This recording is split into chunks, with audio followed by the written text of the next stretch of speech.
What's going on, guys? Happy Friday. So it looks like we're seeing a little bit of recovery among the Bitcoin miners, but not all are recovering today. And this is all happening while Bitcoin's been struggling the last 24 hours or so. Bitcoin had yet another flash crash. Now we're pushing 68,000. And I want to talk about what's going on, and I want to talk about something that could be a first that we need to brace ourselves for in the future. And we're also going to quickly feature another miner. Now, this isn't one I own, but I do want to talk about it. Now, if you guys get something useful out of this, make sure you like, subscribe, ring the notification bell. I definitely appreciate your support. And consider checking out the links down below for some free stocks and cryptos. The links down below in the description are all exchanges and brokerages that I do use. And let's get started. And first off, what happened yesterday? You know, we saw a lot of fear in the market. We got our PPI data and it was hotter than expected. Definitely caused a bit of a sell-off in terms of stocks. And we did see some pretty rough times for a lot of the cryptos. A lot of cryptos are down. Bitcoin was down, obviously. Now, what was going on? Well, spot Bitcoin ETF net inflows dropped by about 80%. And the highest inflows that day was 350 million with BlackRock's ETF IBIT. The day before that, BlackRock's spot ETF had double the amount of inflows alone. And yesterday was a pretty weak day in terms of the spot Bitcoin ETF inflows. But in reality, we still did see a net inflow, roughly $132 million, which to be fair is only a fourth of what we saw yesterday. But we are still seeing inflows. There are going to be days, you know, in the future where we're going to see net outflows. And one thing to realize too is these large moves, these flash crashes we've seen recently, this is nothing more than the market trying to get leveraged traders wrecked. And according to data from CoinGlass, 193,000 traders were liquidated in the past 24 hours, with a total liquidation in dollars amount of $682 million. When we see these huge amounts of leveraged longs, leveraged shorts, the market is going to try to force liquidations in the opposite direction of their bet. And we will always see some sort of swings here. We're not just going to go straight up and to the right. There are going to be pullbacks along the way.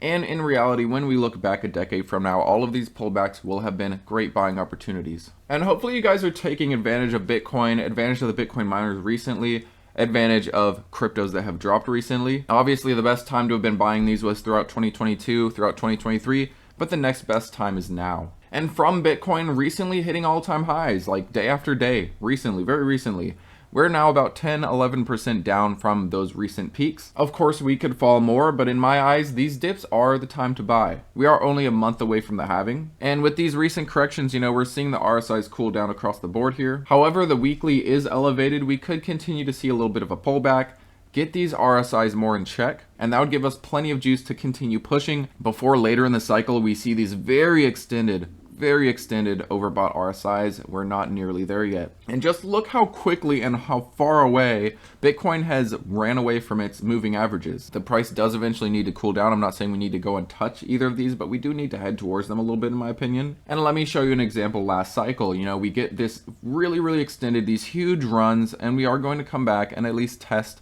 you know, the moving averages, cool off a little bit. That is perfectly healthy. We will continue our bull run. But yeah, I mean, look at the previous cycle. You know, when you get too extended away from these moving averages, there is some retracement. We will see retracements along the way. And the big picture is we will continue, just like the last cycle, to create new all-time highs as we get through 2024 and into 2025.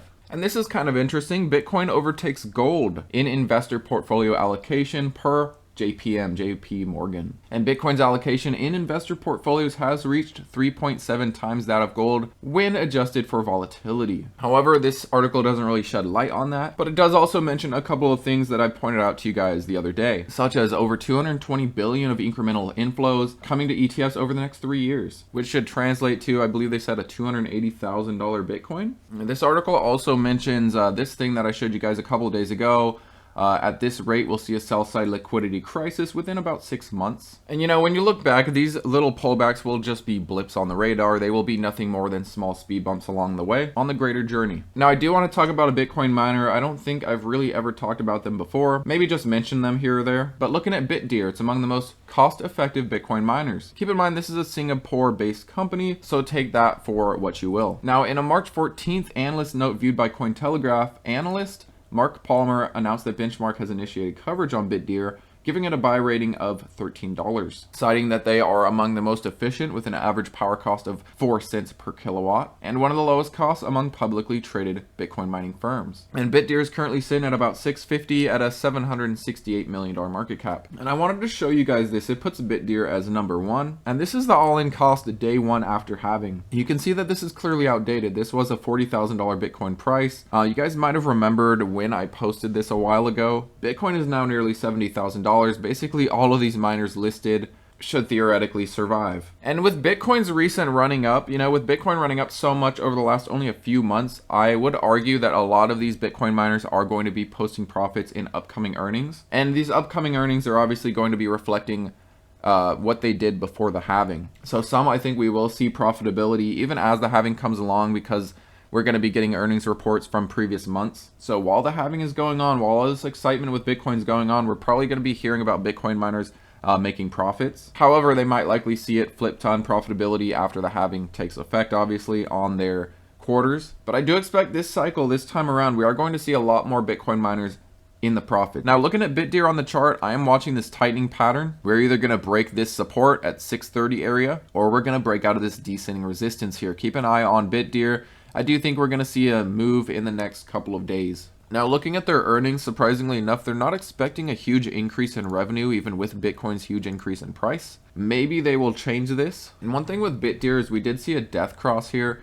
It had a pretty substantial sell-off, and that did bring us a death cross. So if we do break out of this tightening pattern, I am watching for a break of the 200 MA, and also watching for the 50 to flip the 200 MA, indicating a longer-term bullish direction. So for me right now, Bitdeer is more of a wait-and-see stock. I would definitely be looking to play this on a swing trade if we do start seeing some more bullish momentum, start seeing more positive technicals. Bitdeer actually posted a profit. They had a gross profit of nearly $14 million, and I'm surprised they're mentioned as being so efficient when their miner efficiency is 31.7 joules per terahash. We have a lot of other Bitcoin miners in the low 20s. Maybe it's simply due to their energy cost alone, but they aren't currently using the most efficient of the Bitcoin miners apparently. However, maybe that's irrelevant seeing as their energy is so cheap. Now, I did want to give you guys another update on CleanSpark. So as I told you guys, I did buy to close my covered calls yesterday. On this pop, I did reopen them. I figured why the heck not. I probably could have waited till next week. Might have been a better idea. If we keep running next week, I'll probably regret it. But I am back in on my covered calls expiring at the end of March here. CleanSpark seems to be attempting to hold this $15 area, so watch this if we see a pullback next week. See how we hold here. If not, as I mentioned in a previous video, we're probably going to test our previous peak, this 14 area, which would also set us near our 50 MA and on this general uptrend we've been in. Now, one thing I wanted to mention, and I don't think I really showed you guys this, but CleanSpark's basically been in this general range. You see these two yellow lines here. I guess there is a possibility we head down to, the 11 area. I personally find it unlikely, but I guess it's possible, and that would fill our gap. As I've said before, I'm not going to be waiting for it. I would be buying into that gap fill. But yeah, I guess it's a possibility. We have had this range, this resistance here, this support here, turning into resistance again. Maybe we do head down on some more fear and, find support in this 10-11 area. Otherwise, I expect we're going to bounce off our 50 MA, and this white line here that we have used as a resistance might be a bouncing off point as well. But thanks for watching, guys. I hope you have a good weekend. What Bitcoin miners are you loading up on lately? What do you guys think of Bitdeer? Being that it's Singapore based, I do think it's a little riskier than the other miners. Thanks again for watching though, guys, and I will see you next time.